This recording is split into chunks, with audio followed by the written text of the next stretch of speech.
did I? As I recall, we met at a Roller rink skate, yeah. in Ogden. In Ogden. It's always a good sign. They used to have a Japanese get-together like once a month or something. And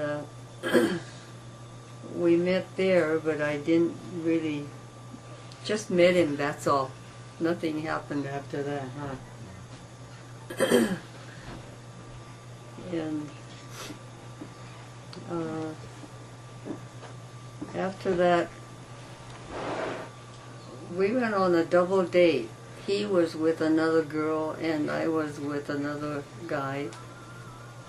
And we went on a double date then. And that was all. Nothing happened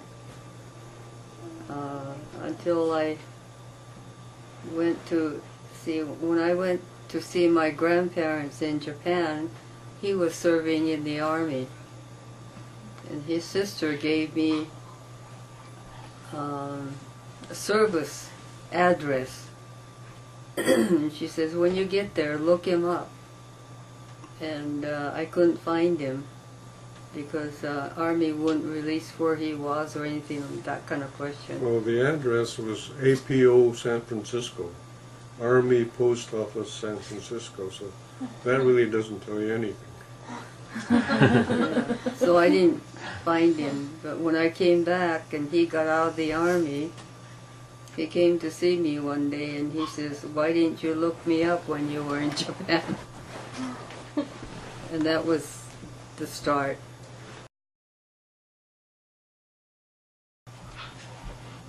Oh, after he came over where I lived and he asked that,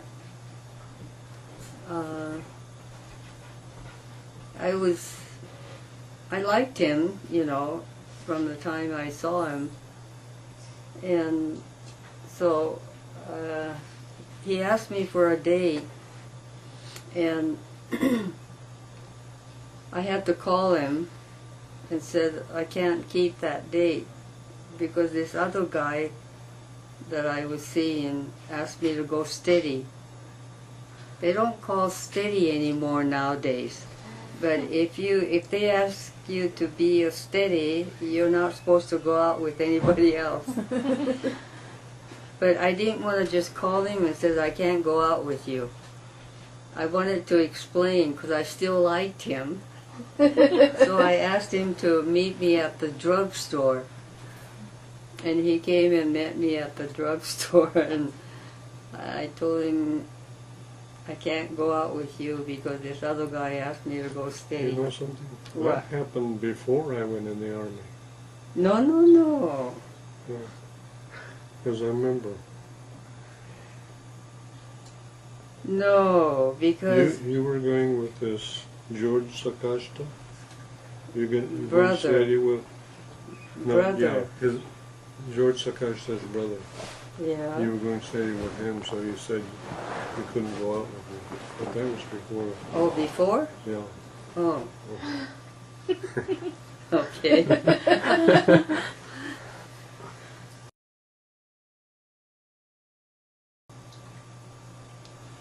Well, after I got out of the Army, I had the GI Bill, and while I was in the Army, I asked my brother Mitz to get some catalog from different universities because I'd spent 5 quarters at the University of Utah. I'd been goofing off too much with a couple other guys, so I decided I was going to go somewhere else to college. And my brother included a catalog for the University of Washington.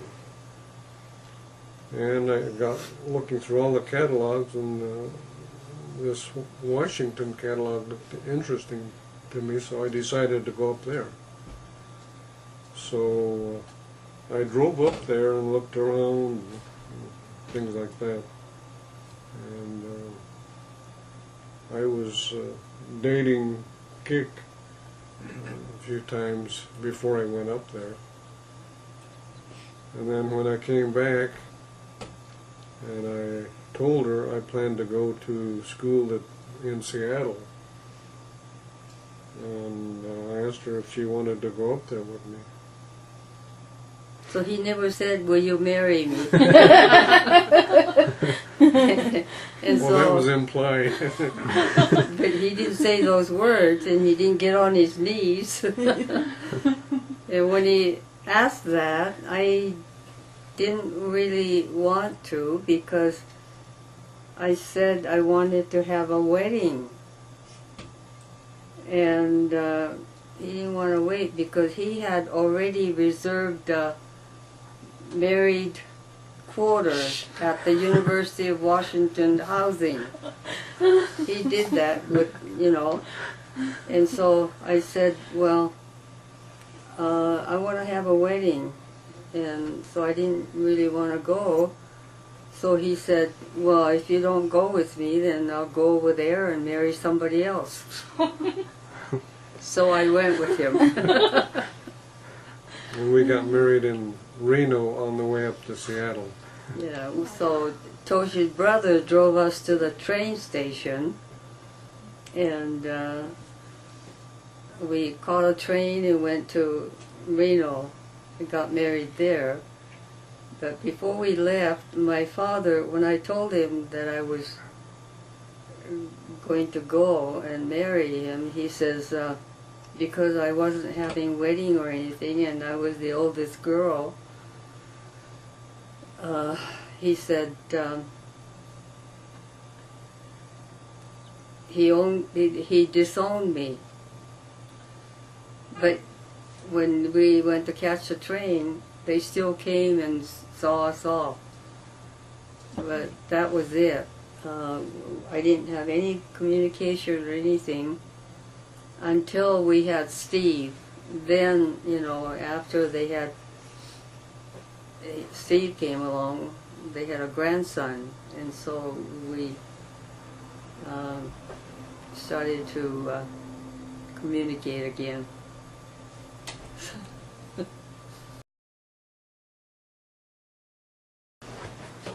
10 months. We got married in... So you weren't disowned for very long then? No. We got married Christmas Day, because we were going to get married on the 24th. Christmas Eve. Yeah, Christmas Eve, but we had trouble getting married that night because, was it blood test or something? No. The wedding ring that you had, it was part of the baggage that got misplaced or something like that. Oh. So you didn't want to get married until you had the wedding ring, so we had to wait a day. Your anniversary's on Christmas Day? Yeah, so we have to, yeah, and we have to wait till next day to get married.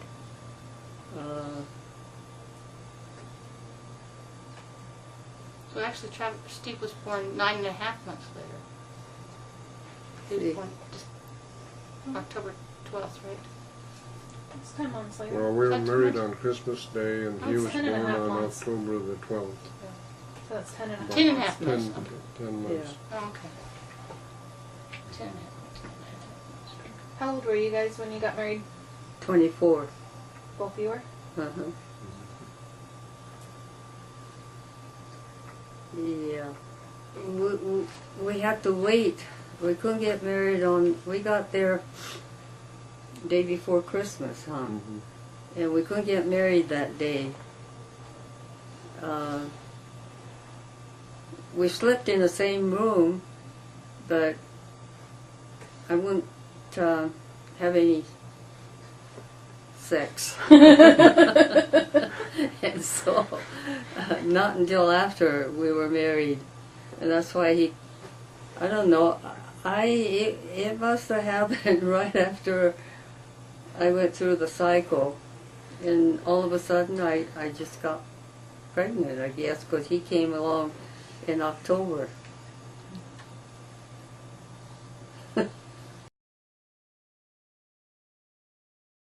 Well, Funny things, I don't know. He was a hard one because it was new. I didn't know anything about raising a baby. And he was, because I was so insecure in raising a child, he was not a very happy baby. He cried a lot. And the only time he would sleep real good was if I put him over here. So a lot of times I had to put double pillow and sleep, and he's resting. You know, I guess he could hear the heartbeat, and he would sleep real good then. But if I put him on the bed, of course, when he was born, he was going to school and all that, and so we didn't have a baby bed or anything. We just got this great big cardboard box, cut the bottom, and made a bedding. He slept in there. And so he didn't sleep too good.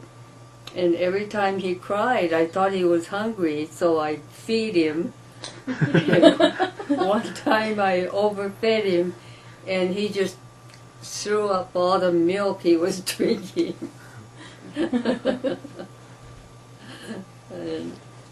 But anyway, he was a hard one because of me. I didn't know anything. When Naomi came along a year after, you know, I was kind of used to babies, so she was good. He cried a lot still, but Naomi was, she just ate and slept, and when she'd wake up, she'd be talking to herself. He'd get up crying. But, you know, I guess all babies are about the same, so I was used to, when Naomi came along, I was used to it. So. What about when they were a little bit older? A little bit older. He was real hard to toilet train. And because he's a boy too, boys are harder to train than the girls. He was really hard. He didn't really he would have accidents when he was older.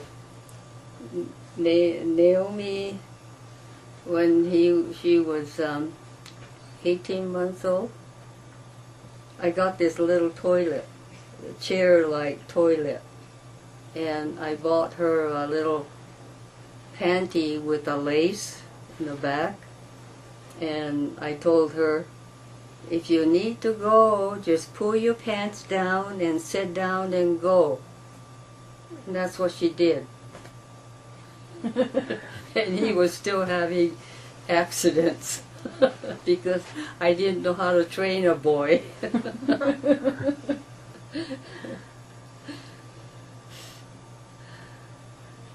Those were kind of funny things. I remember one thing, on our second Christmas, the year after we got married, I was going to school on the GI Bill.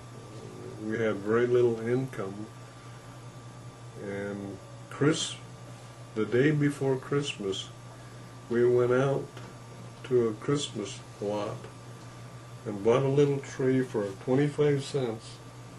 Because, you know, they wanted to get rid of everything because the Christmas was the next day. But we really didn't have any ornaments. No, So just all a we had Christmas was a little tree that was about 2 or 3 feet high. Couple of feet high was all. That was Dad's first Christmas? Pardon me? Was that Dad's first Christmas then?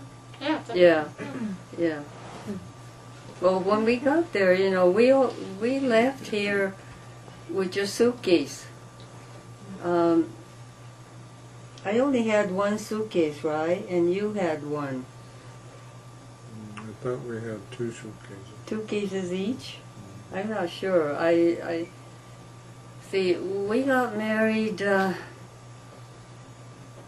in 52. But before that, I didn't have any money because I spent all my money that I saved for 2-3 years to go to Japan to see my grandparents before they died. Because I only had one grandfather on my father's side and one grandmother on my mother's side. And I wanted to see them before they died, so I saved every penny and went there. I didn't have enough money to buy airplane tickets, so I went on a ship. And that's why I couldn't afford to go with anybody, take anybody with me. I just went by myself. And I went on the ship, and it took me 2 weeks to get to Japan, and 2 weeks to get back. So it took a whole month, and I stayed there for a month. And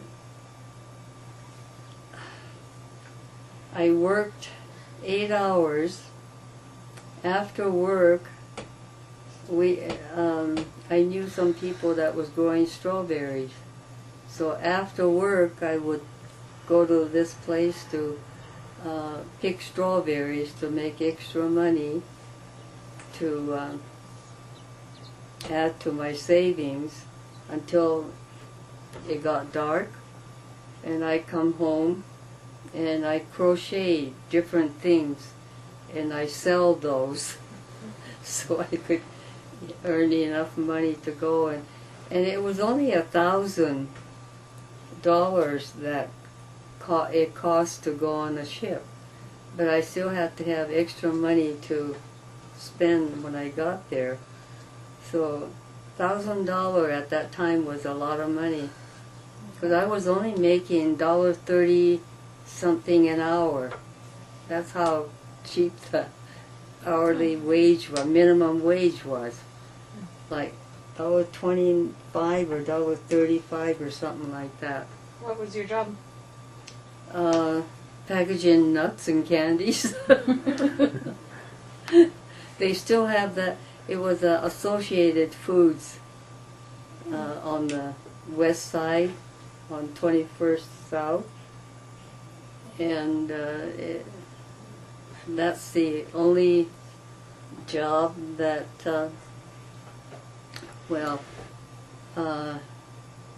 after I came back from Japan, I went to a different place. One job that I applied for was making wigs, and they hired me, but all day going like that with hair, I didn't like it, so I didn't show up the next day. I didn't call them or anything, I just didn't show up. But that other place where I was packaging nuts and candies, I didn't mind that at all. But at that time it was 52, so it wasn't too long after the war ended. And so there was a lot of people that came out from those relocation camps that Japanese were put into. A lot of those people came out and living in Utah. And so when I read that ad and went for an interview, I found out later that about 600 girls applied for the job, and they hired only 6. And I was one of the 6 lucky ones to be hired. Wow. So we didn't have to go into camp. They gave us 24 hours, and they said, if you have a place to go, go. If not, you're going to be put in those camps. And so we had relatives in in Utah. So we came out here, but our relatives weren't rich or anything, and they didn't have big houses. So we came out here about March. It was cold and snowy winter, and because they didn't have room for us, they pitched a tent. It was a big tent that would house 2 single beds and 1 heater. coal stove heater. They put those three things in one drawer in the tent. So we lived in there until summer came along. And This was in Davis County. yeah, it was You were in California before that? California. Yeah, when the war broke out, we were living in California, a place called Terminal Island. It wasn't a it was a small island. It's so many miles long and so many miles wide, and there were about 500 Japanese family living there, and most of the men were fishermen, and so we were living there. I came back from Japan in 1939, and war broke out in 41. And so we weren't there that long, but... Why were you in Japan before that? In Japan, I For was... visiting, or? No, my parents had a hard time making a living, so they sent us to Japan, all 6 of us, and to have our grandparents take care of us. And I was about 6, and my youngest brother was only about 6 months. And they took us to Japan and left us there for grandparents to take care of us. But my grandmother had a stroke, and so we came back in 39 because she had the stroke. And so when the war broke out, that's where we were. And like I said, we lived in a tent until summer. And my parents lived in a garage.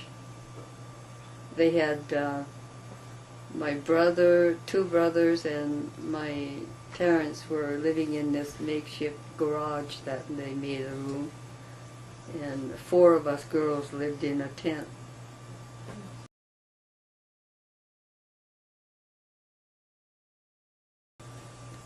Well, anyway, I'll end with Grandpa. He didn't have to deal with any of that because only the people that live in the outskirts of like San Francisco, LA, Washington, back east, along those towns, they evacuate. And people didn't do. But wasn't there a relocation camp in Utah? Yeah, one in Delta. We're about Cascade, Yeah. Utah, Two in Colorado, Arkansas, Arizona. Yeah. North Dakota. Dakota, a couple in California. See, they took my father to North Dakota. They took all the fishermen in Terminal Island, all the fishermen and all the leaders of the community were taken to North Dakota without the family. We were left with, So my is your mother mom was and your left with kids? 6 kids in California. So just your mom and the kids that moved to Utah and your dad ended up in a relocation camp? Yeah, in North Dakota. They call that one concentration camp, where the others were with the family, so they called it relocational. Did he ever talk about it? Who? Your dad? My dad never really talked about it, but you know, I was old enough to remember what happened, so. Well, Oh, what happened to Grandpa? nothing, he didn't have to move. No. I was born in Utah and raised in Utah, so I was affected. Oh. So, So you were saying you were born in Utah, but you moved to California afterwards? well, I was born in Utah, and my grandparents were farming, but after they left, my parents went to Sunnyvale, California, and then from there, we were sent to Japan, and when we came back, we went to Terminal Island. Yeah. Didn't you say when war broke out at your school, an assembly where they told all Japanese students not to go to school that day, and they talked to the other people on how to treat the Japanese? Oh yeah, right after Pearl Harbor Day, they told us not to go to school. And they had an assembly in school where they talked about the attack on Pearl Harbor, and they said, don't take it out on the Japanese students that come to class. So one thing I noticed is when we went back to school, they were especially nice to us. Oh. Yeah.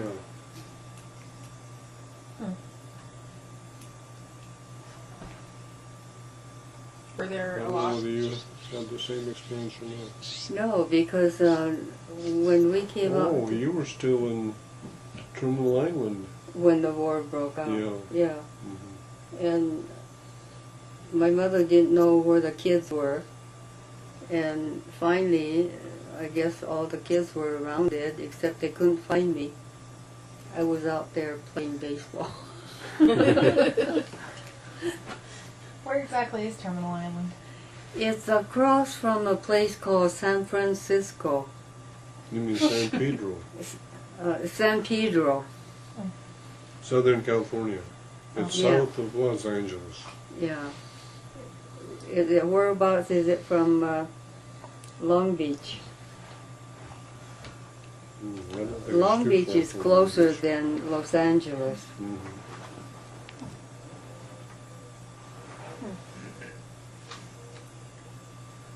Were there a lot of Japanese students in school with you, Grandpa? What's that? Were there a lot of Japanese students in your school? Not a lot, no.